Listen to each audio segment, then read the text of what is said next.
Hello there, I'm Michal, I'm Silvia. and today we have something interesting to share with you, which is our process of figuring out the 3 practices for the year of practice. And what's Year of Practice? It's this program that we are building, which is going to be a year-long journey where we, together with a group of people, are going to be working on building practices or habits or however you want to call it for 2021. Things that really matter to us, whether that's creativity, meditation, body movement, health, whatever you want to, the habits that matter to you and that make you more creative in your life and that help you live the life that you really want to live. And we're going to focus on 3 practices throughout the whole year. So we're going to be focusing on 1 practice every 3 months. And then at the end, we're going to review and reflect and just kind of try to make that as something that stays for the rest of our lives or for a long time. And today we're going to be having a conversation about our own practices because we're in the process of defining them. And this is really an important part of this program, which is to figure out what are you actually going to focus on, or at least what practice are you going to choose for the first quarter, because that's where it all starts. And the year of practice, the program includes a workbook that compiles a few different tools and processes that you can choose from. But also today we're just gonna explore and share about our own experiences of figuring out what are these practices that we would like to explore in 2021. Yeah. So would you like to share where are you now with selecting your practices? Do you already have them kind of nailed down, or you're still not sure about them? I'm still thinking about them. So I don't really have a process to figure them out, but how I've been thinking about it so far is, okay, what are the areas in my life where I really feel like there's some space for me to grow, and or where there are bottlenecks. So I feel like one of them is being connected with my body or being connected with the present moment. I still actually don't know really how to define this area, but it's about that. It's about being in the present and not, instead of being sucked in by distractions or constant input, like being in front of the screen. No, I want to be more present. I want to exist as a whole body, not just as a brain that's always thinking, because this is something that's happening in my life. And I'm still not sure about what's the practice that I want to cultivate for this. I have a few ideas, but I am leaning more towards a final goal of having some sort of set of practices instead of just one. And I'm not really sure what they would be, but I'm also quite okay with that for now, because I think that we mentioned in the program and in the workbook that it's important to find like one specific practice that you can test, but also it's okay that you're going to be discovering things along the way. And I feel like this specific area is something that I still want to make a lot of discoveries in. So I am more right now certain about where I want to start, because one of the things that we'll be doing in the program is start really, really small, and this is one of the principles of habit building. And I know where I want to start, which is just having a very, very small habit of connecting with my breath every morning. So I know the starting point and I know the general area that I want to work on, but I don't have a goal for a practice that I want to be, my end goal. Like I want to meditate 1 hour every day and I want to have an established yoga practice in the morning. I don't have that yet. So this is one of my practices or areas, because there's not really a practice yet. Would you like to share something? Yeah, I think as you're mentioning that, 2 things kind of come to my mind. One is that this process of discovering your practice takes time, and that's during this experimentation phase where you just kind of decide, okay, I'm going to start here and then verify and then create another iteration and another iteration and just kind of experiment with that. But even the process of selecting the practice to start with, or the practices for the year, is actually longish. Like, I like to have this in the back of my head and have, you know, a few weeks to just think about it and ponder upon it. And I really enjoy not rushing this process, because the program, as of recording this video, it's still a month until our first call together where we're going to gather as a group. So there's still kind of a lot of time to have it in the back of my mind. So that's one thing. And the second thing you mentioned, which is also something I started with, is to start with defining the areas that I would like to explore this year, and then only from these areas start going deeper into finding an actual practice. I think this is just how my brain is wired, and it's just easier for me. And I think for me, this process so far, it was quite intuitive. I played really with two tools in my journal. So one was, I just asked myself, okay, what are the practices I would like to build? And I just listed a few things without any judgment, just kind of what are those things? What are the areas that I would like to focus on? And the other one was the pie chart of time. So basically I drew a pie chart and that represents my waking time. And you can do that for your week, for your day, it doesn't really matter. I did it more abstract, and I divided it into sections, and I thought, okay, what are the most important areas that I would like my time to be divided between? And that brought some insights. But basically at the moment I'm still not clear. There are some practices that are creating some like tension, but a good kind of tension. There are some practices that like feel important, but maybe are not the priority. And I think, for example, for me personally, this is always the biggest challenge is, okay, 3 practices and then one to start with. How do you actually choose if there's so many things I would like to, there's so many things I would like to engage in? That's a great question. How do you deal with that? How do you force yourself, maybe it's not the right word, but how do you go through this radical prioritization that at the end you end up with 3 practices and 1 practice to focus on for this quarter? It's a great question. Thanks for asking that. I think for me, it's the question that I mentioned in the beginning. One of the ways that I do that, which is, where are the areas in my life right now, and reviewing this past year, the past few months, and also the past years, where I feel like there's more space and need to grow. Because some areas I enjoy developing, and I feel like I could still be better, but they are not the areas that need it the most, or that are the biggest bottlenecks for me. So, for example, I could also work on my diet, right? I could also work on eating healthier, or I could work on reading more books, learning more effectively and more. But I feel like they are maybe not such cornerstone practices for me right now, because I am already kind of doing them, and it feels like it's something, I don't know, I think intuitively I feel like it is going to be easier for me to do those without spending so much time on them. It doesn't need to be such a commitment.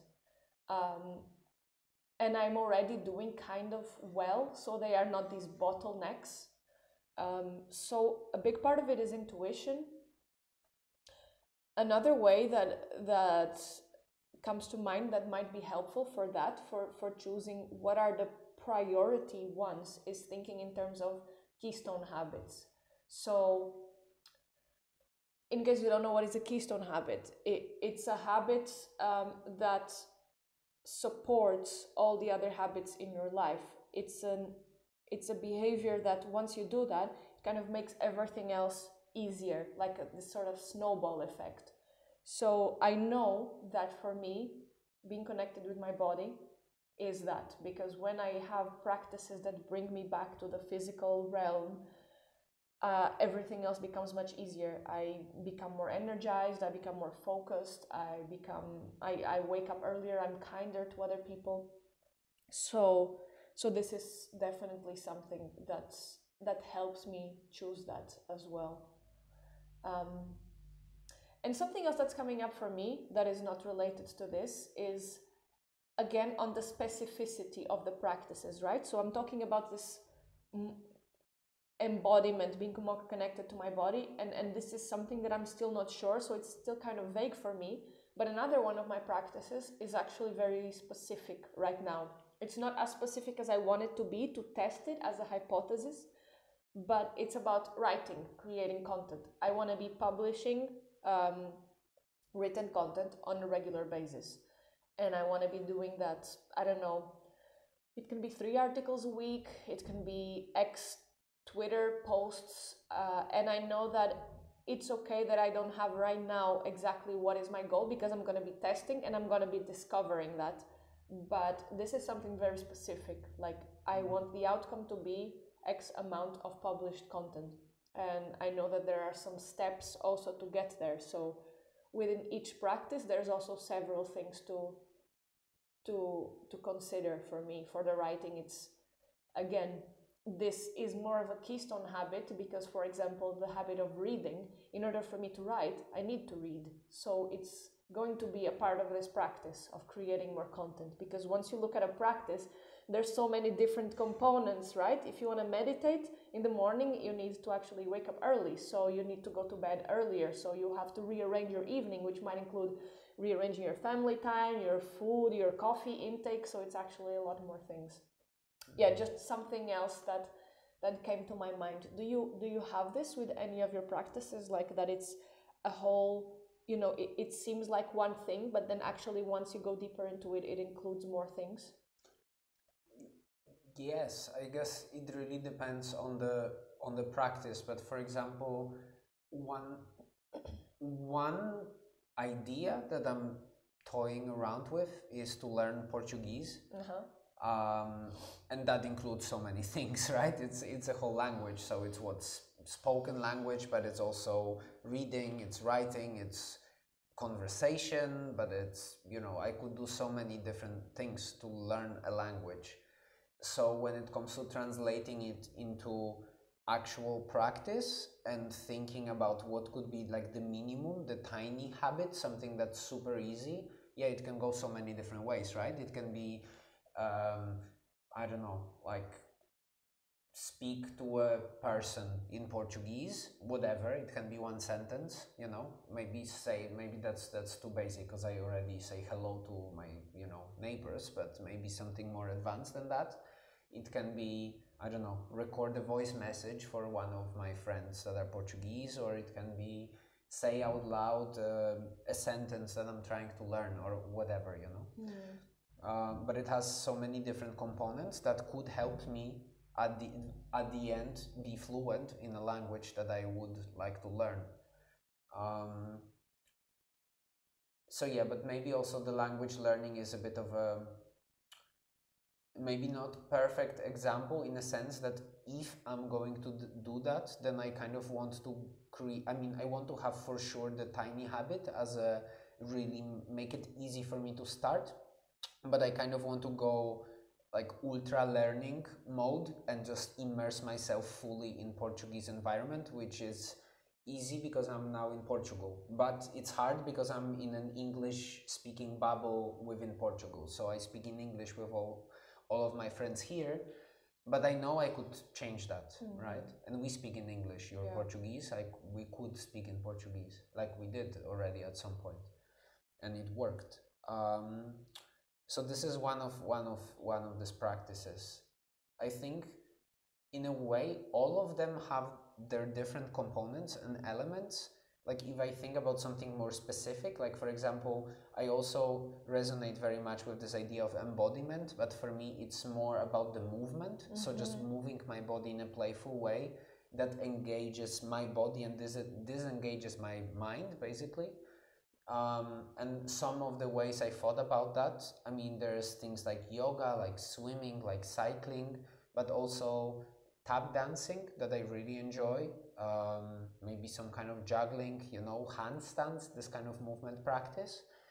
And then all of these things, they include very specific different components, right? If I want to do handstands, it's not actually just me doing a handstand, is also the warm-up practice and building strength for my arms and all of that. Maybe it's a bit easier with swimming.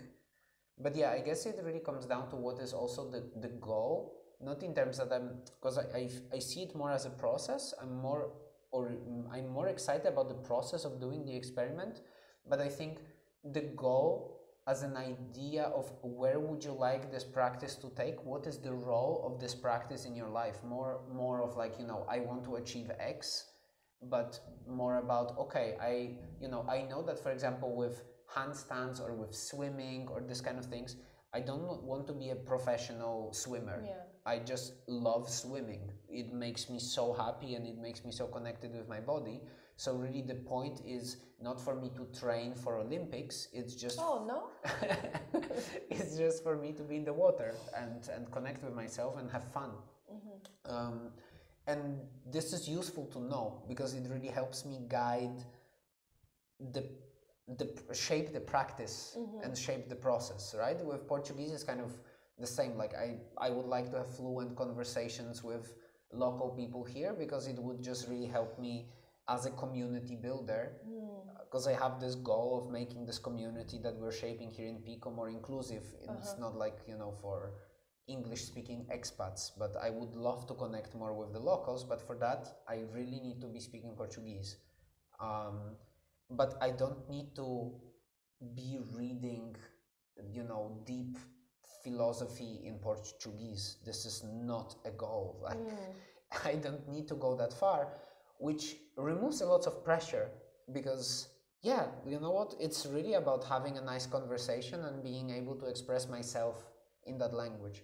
So yeah, that's kind of how I approach this. I think I'm looking to set a goal, but more to not to achieve it, but more to guide how I shape the process. So they're, you know, they're connected. I really like this, and I really like this idea that you're bringing up about the scope, right? It's not that you want to be an Olympic athlete. It's not that you want to be having deep philosophical conversations in Portuguese. It's about thinking about, okay, what is your goal with it, and then working with that. My earring just fell.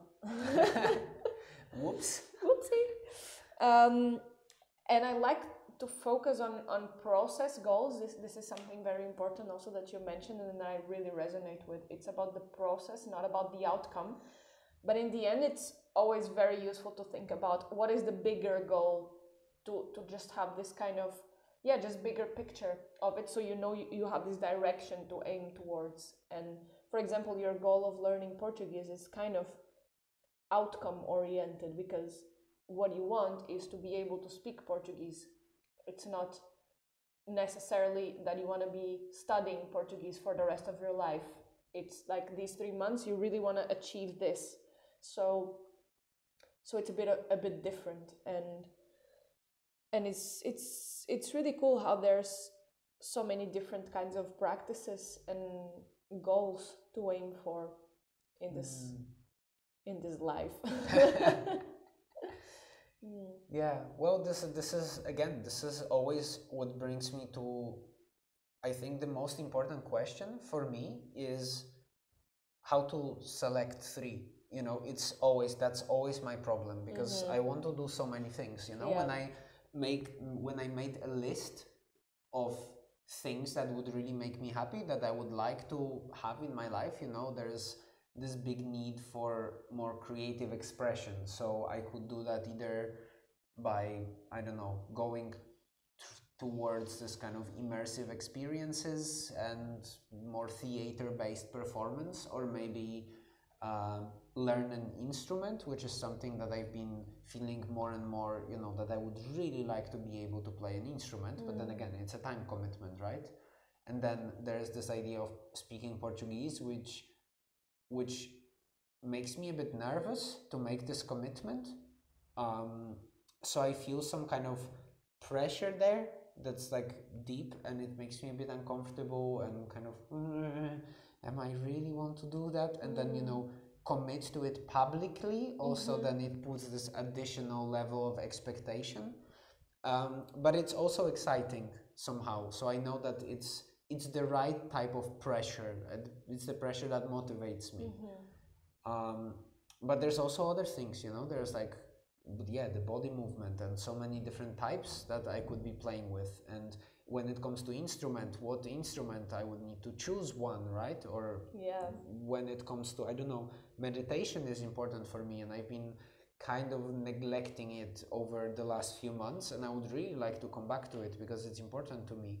So that's already like 4 things, right? And then there's diet. Not necessarily that my diet is, you know, bad at the moment, but it's not optimal. And I know I've been already before, I've conducted experiments on myself that lasted long, and it showed me what is the optimal diet for me. So why wouldn't I make it the key priority focus for me, right? To just like stay with the diet that's optimal and, you know, start there. So yeah, this question of selection, at least for me, is really the most difficult one. And somehow I really like that this program, how we design it, is that it forces you to radically prioritize on the 3 and actually on 1 per quarter. And what is the first one? And somehow I enjoy this process of battling myself, because as I go through this kind of loops of, but this practice is important, but why is it important? Is it the most important right now? You know, it just reveals so much. So yeah, I think, I just really enjoy this process, and I know it's something I really need, because I struggle with the shiny object syndrome. You know? It's just hard for me. I get excited about so many things, which I guess is quite a common thing. So you know, I don't feel I've accepted that, but I also know that I need an antidote, and I need to balance myself with something else. So yeah, this process of being quite radical with selecting helps. And also what helps is that the bottom line is, I know that it's not like my life will be just about this one thing, right? I'm still going to be doing other things, but that's going to be the non-negotiable thing that I will focus on no matter what. So yeah, I don't know. Yeah, that makes sense.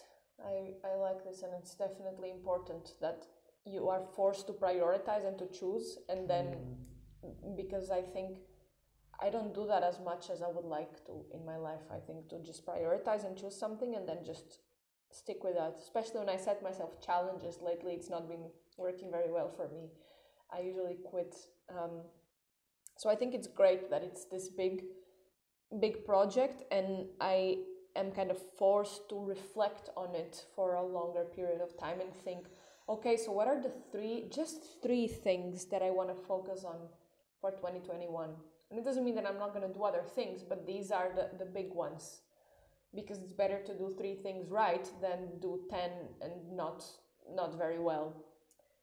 Something else that I was thinking about, so yeah, there's the question of selecting and prioritizing, but then there's the question of defining. So in the workbook for a year of practice, we explained what is a practice, what makes it a practice, and how to define it well. And now that I'm defining my own practices, I'm realizing that maybe there's also more ways of defining it. It doesn't necessarily have to be super specific or super process oriented. I think I'm realizing that there's more nuance to choosing your practice. And I am thinking that maybe what I want to do is try something different also with each practice. Because the process that we're going to be following is, we're going to start with, every 3 months, we're going to start with a tiny habit. So this is what you're going to have. It's going to be your first step for that 1 month. It's going to be Focus on one very small thing, just tiny, tiny, tiny. And then I think this will help us develop, find out what is the actual practice, the longer thing that we want to establish in our lives. So this also leaves some flexibility for discovery. And for example, with this embodiment practice for being more in my body, and my other one is about kindness. It's also quite vague.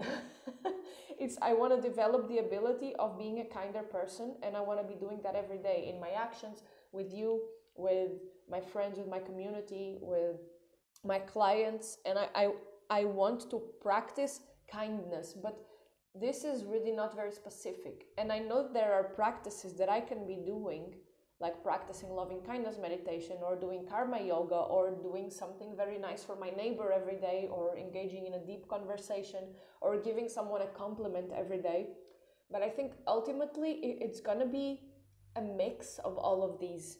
So I feel a little bit reluctant to define it straight away. What is it? What is my kindness practice? You know what I mean? I feel like in some practices it's actually good to leave some space, as long as you're clear on what is the general direction of what you want. At least this is what I'm finding for myself.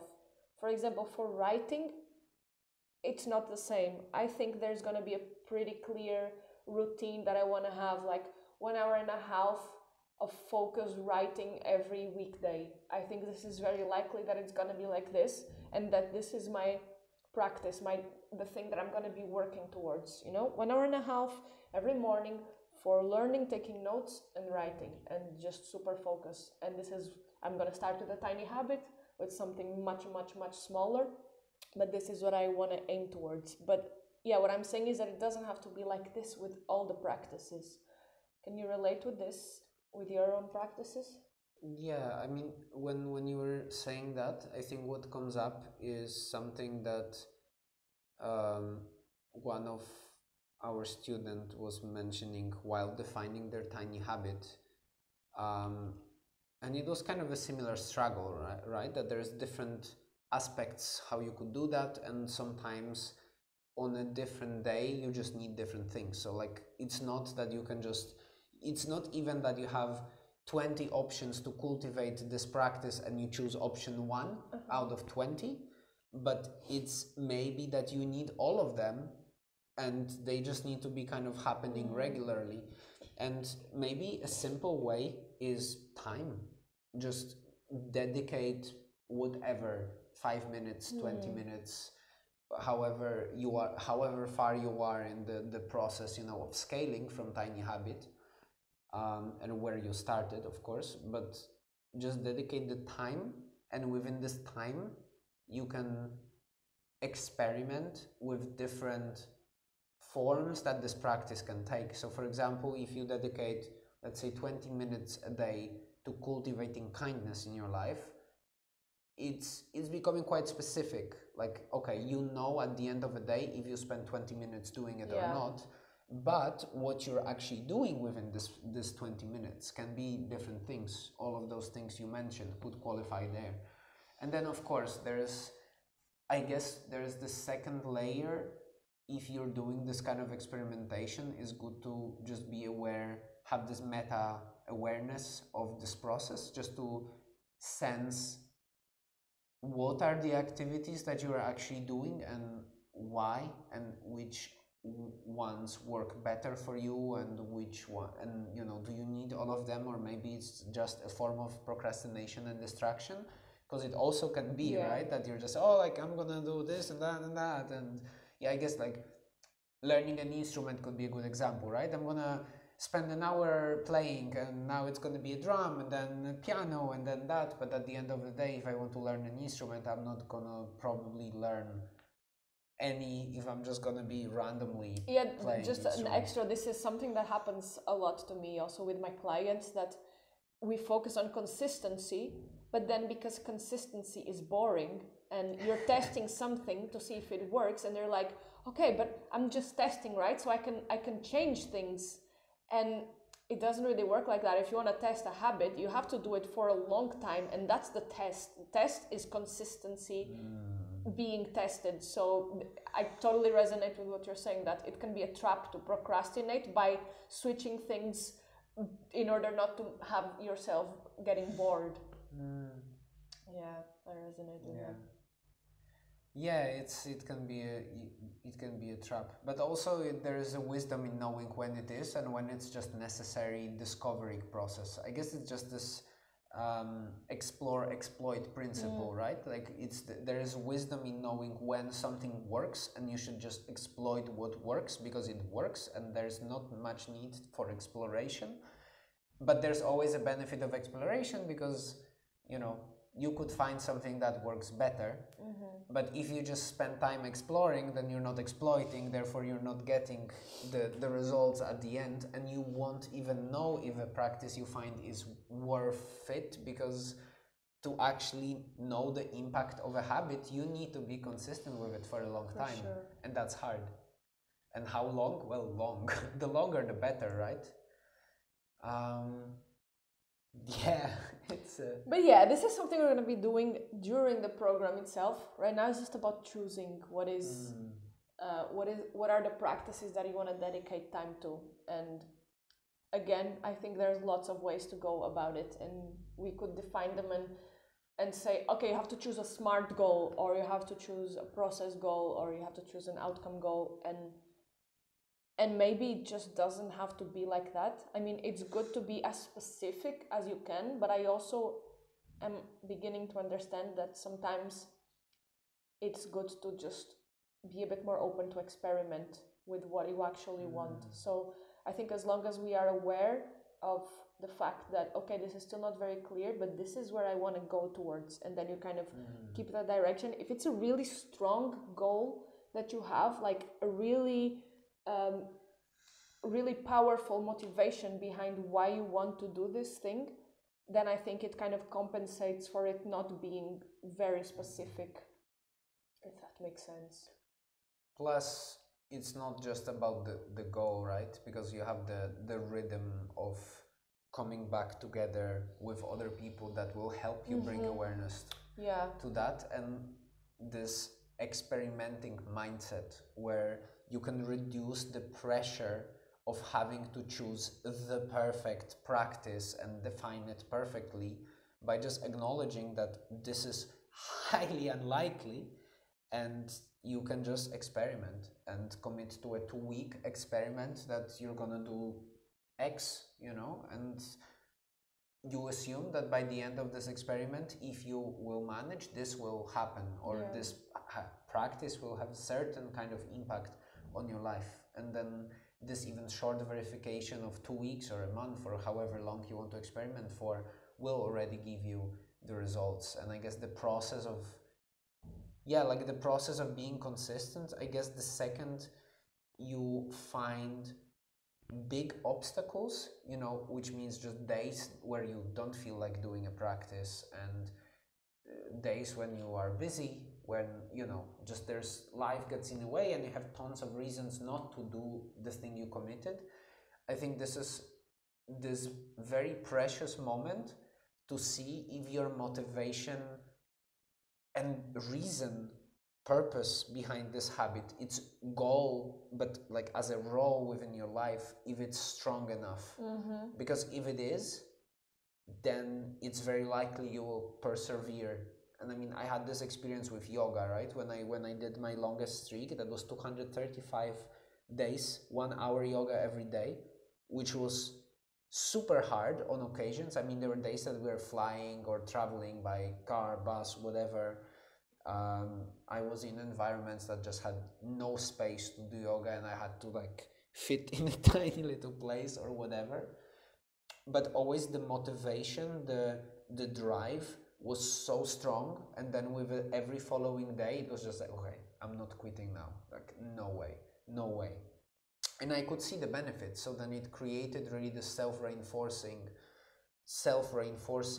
spiral that okay, I'm not going to quit because I see the benefits, and I want to continue because it's good for me and I see the benefits already. It's easy, but to get to that point it takes time, right? To really get the momentum going. And I guess this is the hardest part of building any streak, is this early days, not early as in 10 or 15, but a month, 2 months. But then it gets kind of easier. Still, there's challenges, right? But it's possible. I'm very excited about this. Me too. I'm very, very excited. Something I wanted to comment on, something that you said, was about choosing something and then verifying whether your motivation is strong or not by seeing whether it sticks or not. And I think probably this is the most important thing, the motivation behind it, because I think also sometimes when we set ourselves to do something or to stay with a habit and then we drop it, I think it's worth considering, is this really the habit for me? Why did I drop it? Why is it really so important? Should I change? I think sometimes this is really legit. It's okay. It's just not the thing for you, or it was and it's not anymore. So I think tuning into that motivation and really thinking about, why is this important to me? And if not this, then what is? And then building the practices on that. I think this is the key thing for me, and why I'm also thinking about my goals for 2021 and these practices from this sort of more macro level, just like seeing what is it that I really want and then turning that into a practice. And I think this is really, thanks for bringing this up, because I think it's really important, the motivation, why, the longer term plan / goal. I think for me this is one of the most important ways of, interestingly, not necessarily coming up with the practice, because sometimes I find it just hard to like connect with my deeper purpose and identify how to embody it through a practice. But it's easier to verify if a practice I came up with is actually connected with this deeper purpose, or is it just like a thing. And I think there's nothing wrong with kind of a random practice, because I don't know, I just want to learn something or do something for fun because I feel like it, and there's nothing wrong with this kind of motivation. But it's good to know that it's coming from that place. I want to do that because, I just feel like learning something new. And I don't know, I enjoy this, so why not this? It was just a perfect opportunity. But I think it plays just a different role than, something that you really are deeply connected with. That's like, more like meaning of life type of thing. But both are valid. Just it's good to know what is this underlying motivation, and if there is any, because the shitty days will come. Like, this is guaranteed. Guaranteed there will be days when you don't feel like doing something.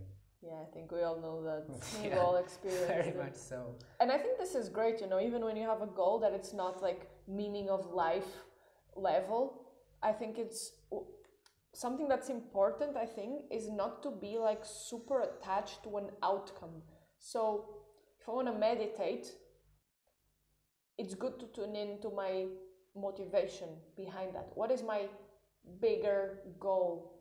And I think there's this trap of thinking about, I want to become enlightened, and then I'm like, I really want to become enlightened. Why am I not enlightened yet? I want to become enlightened by the end of 2021. And I think this can be really toxic. Whereas if, for example, your motivation is, I just really feel like meditation plays such a big role in my life because I am a spiritual being, and when I'm meditating, I feel so much more connected, and I want to lean towards that direction of connecting more with myself, of being more at peace, of being more kind and compassionate, of being more equanimous.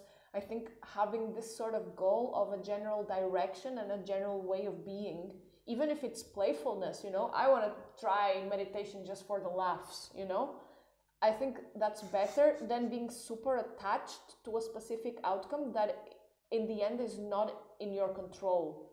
Like, I want to get 1,000 email subscribers by the end of this month.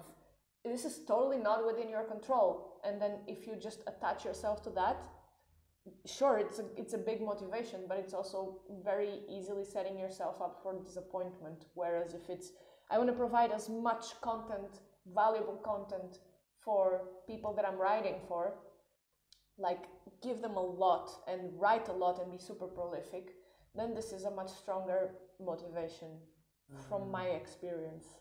I resonate with that a lot. And what you mentioned, yeah, as you were speaking about, this kind of playful goal, like, hey, I just want to meditate for the laughs. I think this actually is, for me personally, this is a very, very strong motivator.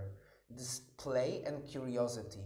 For example, like I deeply believe that any of those more, anything really, like any practices, anything can be, good for me, but I can only learn by doing. There's no other way of verifying if something is really applicable. And most of these kind of practices really take time to really show significant results. Like diet, such an easy one, right? Like if you change a diet for a week, like great, but this is not going to show you deep lasting results. Try 2 months or a year, then maybe you will see like big differences, and they will stabilize, so it's not going to be anymore just like this novelty and shock of something new and excitement about something new, right? But I think there is a big degree of curiosity as a motivator, and I think this is where this experimental methodology to goal setting, like set experiments not goals, is really so powerful. Because like it doesn't matter, like it's really about doing something, setting a hypothesis.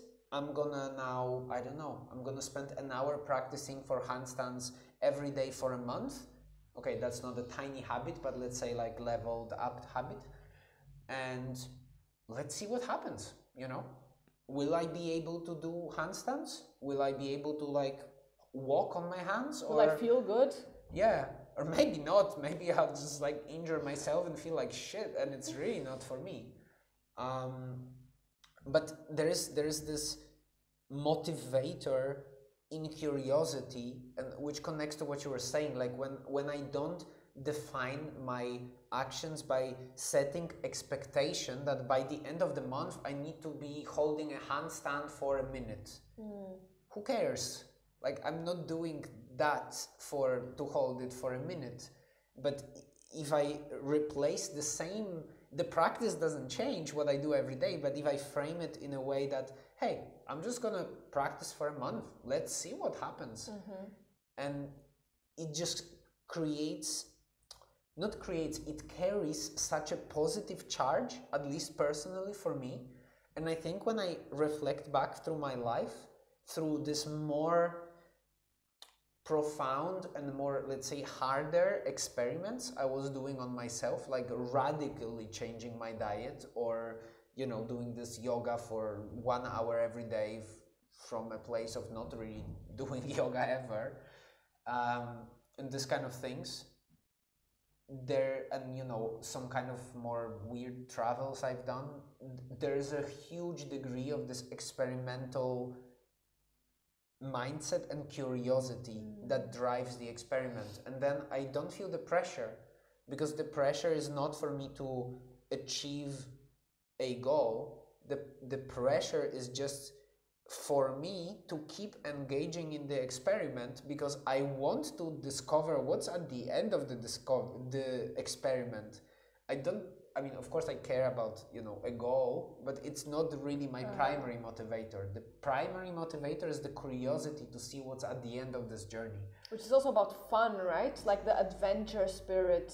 I think this is something that is also very important, to just go into it with this adventurous spirit, right? Let's do this and let's see what happens.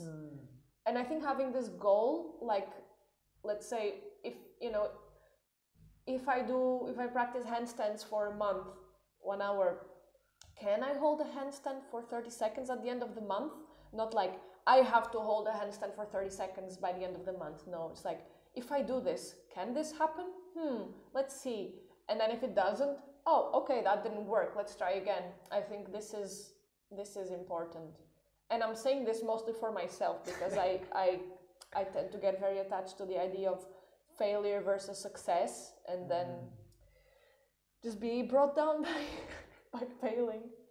Well, I think it comes down to expectations, right? Yeah. When you set, goal setting is tricky because you can really connect it so much to your identity and, you know, performing and your status in society or whatnot. And then if it's something that's really not within your control, or just you put too much expectations and you break down because of the expectations, it carries a powerful load that's very negative and difficult to deal with emotionally. And I mean, I know you experience that, but I also experience that. I think we all can resonate with that. Point, yeah. So there is some art in goal setting.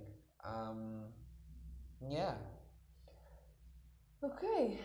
I guess this is a good conclusion for now. Well, inconclusive conclusion. Inconclusive conclusion. But it's good to talk about it. I feel like I have some more clarity. I hope you have as well. Yeah, I think there's some more, even speaking those things out loud, and this is also something we highly recommend as one of the ways of figuring out your practices, whether you participate in year of practice or not, is to, you know, think about them, keep them in the back of your mind, let them percolate for a while, and when you have something, verbalize them to someone, just to get this reflection and hear yourself say it out loud and hear the other person vibrating when hearing your goals and your ideas, your practices, and ask you questions and be inspired. It's so helpful. So thank you so much for holding this space. I really enjoy that, and I'm looking forward to define very specific practice to start this January. Yeah. And yeah, I'll keep on thinking about it in the next few weeks. Me too. Okay. Enjoy your discovery process and goal setting, practice defining, and I'll talk to you soon. See you later. Bye. And now, didn't record.